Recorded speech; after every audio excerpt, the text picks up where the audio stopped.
Hello and welcome to Bernadoodle's Barnyard. I'm so tempted to keep this one. I don't need any more goats though. So right now I'll stick with the 6 I have. So the question now becomes, if I'm keeping more goats this year, who has to go and what changes are we going to make? I only have a limited amount of pasture.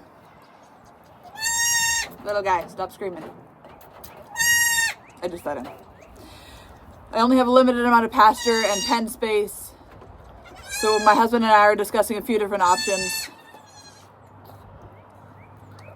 The meat goats are great. I really do enjoy the corned goat meat and goat stew, goat sausage. They taste good, but I'm not super into it. And since we're breeding them to the mini goat, we're really not getting as much as we could if we had a big buck breeding the big goats.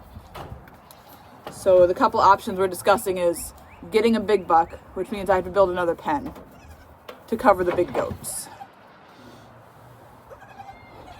Second option is get rid of the big goats, but I'm going to keep Francine because I love her and I've had her for 5 or 6 years now. So she's staying, but the 2 boar goats might find new homes. If they're good moms, they're good goats. Just maybe we're done with meat goats for now. The other option was maybe getting some meat sheep, but rams scare me because they charge at you. So we're probably not going with that option this year. Also, I don't want to keep the ram with boulder and rubble because rams can hurt goats. They charge this way, the goat comes down on when they're headbutting. They stand up and they go down, but the ram goes. So if the goat stands up and the ram goes, they hurt each other really bad, or they hurt the goats really bad usually. So I probably won't keep a ram with my bucks. I'd have to build another pen. So I really want to avoid building more pens this year. So the most likely option we're going with is to get rid of the 2 boars, maybe keep a few more milk goats from the bottle babies here. So my husband and I have named the 3 does we decided to retain. Please welcome to Bernadoodle's Barnyard. Clarabelle.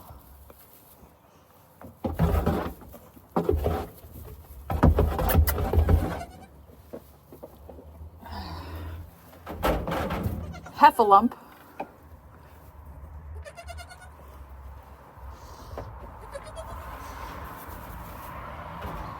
And Woozles.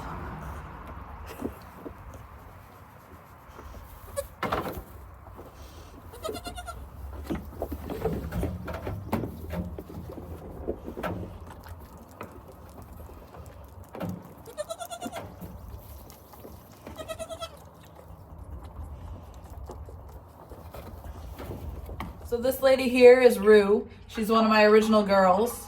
I got her from my cousin with Ginny and Marvin.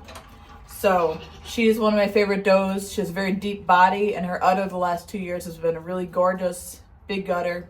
So her kids are the ones I'm picking between. I might keep one of her kids this year. And then Blue is the other one.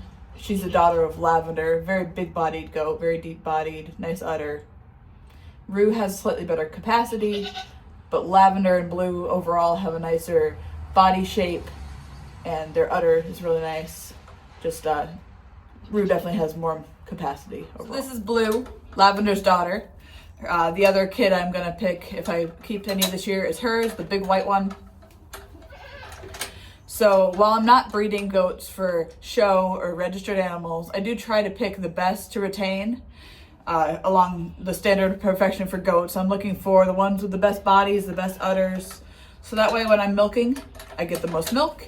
And when I'm rehoming kids, I'm rehoming the best I can get. So while bottle feeding helps, you're always gonna get a more friendly kid when you bottle feed them. Blue was my bottle baby last year. Temperament also comes from genetics and just the individual goat. So I tend to keep the goats that have a really strong personality. I like the more dominant ones. I don't like skittish goats that run away from you or that shy on the stand and get nervous. I tend to rehome those goats if I have any.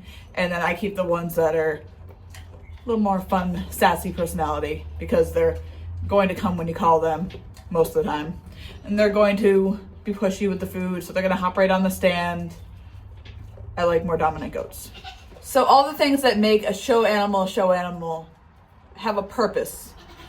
One being the thing you want out of the animal is the priority. So these are dairy goats. I want the physical traits that are going to give you the most milk and to make milking easier. If you have a meat animal, you're going to want to get the most meat out of that animal. Then it's a different standard of perfection than a dairy animal. So they're bulkier animals. Dairy goats tend to be like a dairy cow. They have the hip bones kind of protruding, and their skin is dairy, they call it. So you're looking for skin that's more flexible and soft. That means the udder is going to be better. The other thing that a show goat has that you're looking for in any goat, it doesn't matter if you're showing it or not, is traits that make it live longer and healthier lives. So an animal that has good feet matters because they'll live longer. They're not going to go lame.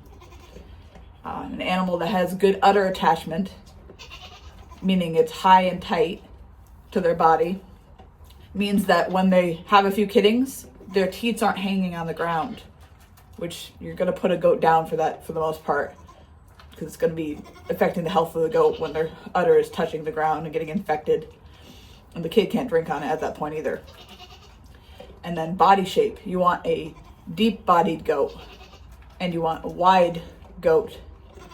Those things make it so they can birth easier and carry babies better. The wide hips mean they probably won't need assistance when they're kidding because it's less likely the kid gets stuck. And the deep body means they can just hold the weight better of the babies. So those are things I'm looking for. Even though I'm not showing my goats and they're not registered, I still try to look for those traits and pick the goats that have the best traits along the line of standard of perfection for Nigerian dwarf goats. So Blue is a first freshener. It means that was her first kidding. So you can't really judge her too hard. Her udder is pretty nice, but until next year, I can't judge it too hard because the first udder is never what it's going to be in the years to come. So Ginny here is another one of my OG girls from my cousin. Does not have a deep body and doesn't have the best udder. Definitely doesn't have the best feet. The only reason she's around is because I love her and she's one of the original girls, so she's probably here for life because she's one of my favorites. But she definitely doesn't do so great with kidding. When she has more than two, which is most years, she doesn't tend to have more than two survive, which is annoying. One year she had 5 and she just didn't get 2 of them out of a sack, and then one was really weak and didn't make it very long. It lived a few weeks.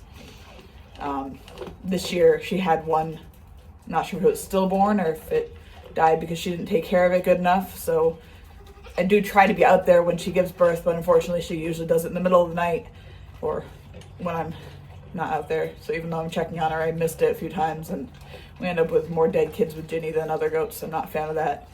Blue, on the other hand, had 4. The first one came out totally wrong, but she's so wide, she had no problem pushing it out. So that's why you want a wide goat. It came out top of the head first with no feet, but Blue still got it out. So Blue's line is definitely one of my better ones. Also, that really weak kid I was feeding this morning that I was talking about, that I might keep on the bottle a little longer. He doesn't take it well. He barely suckles it. He doesn't take the amount he should. He is Ginny's kid, so if that tells you what she's giving me.